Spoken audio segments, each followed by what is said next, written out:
আসসালামু আলাইকুম ভিউয়ার্স। একটি দোয়া বলবো, যে দোয়াটি 5 ওয়াক্ত নামাজের পর পড়তে হবে, যার ফজিলত কিন্তু অসীম, মানে অনেকই ফজিলত। আর তার ফজিলত হচ্ছে যত রকম তওবা আছে সব তওবা কিন্তু কবুল হয়ে যাবে এই দোয়াটি করলে।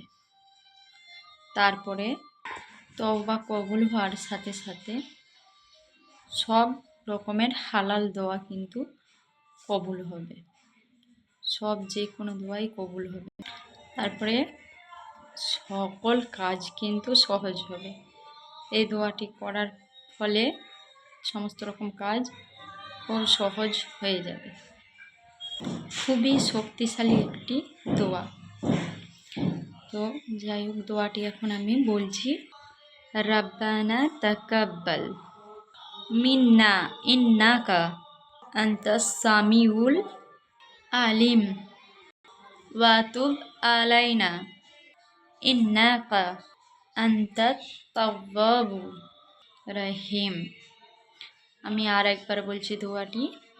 রব্বানা তাকাব্বাল মিন্না ইন্নাকা আনতাস সামিউল আলিম ওয়া তুব আলাইনা ইন্নাকা আনতাত তাওয়াবুর রহিম। এই দোয়াটি হচ্ছে 5 ওয়াক্ত নামাজের পর পড়তে হবে।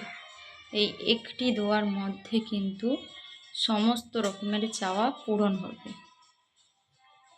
এটি হচ্ছে অনেকটাই শক্তিশালী, খুবই শক্তিশালী দোয়া, যার ফজিলত কিন্তু অনেক, যেটা মানে বলার মতো নয়। অনেকই একবার করে দেখতে পারো তোমরা। মানে যে কোনো ধরনের গুনাহ করে থাকলে তওবা করলে তওবাও কবুল হবে। তারপরে সমস্ত রকম চাওয়া, হালাল চাওয়া নিজের পূরণ হবে। তারপরে যত কঠিন কাজই আসুক না কেন সেটি সহজ হয়ে যাবে। তো আল্লাহ হাফেজ আজকের মতো।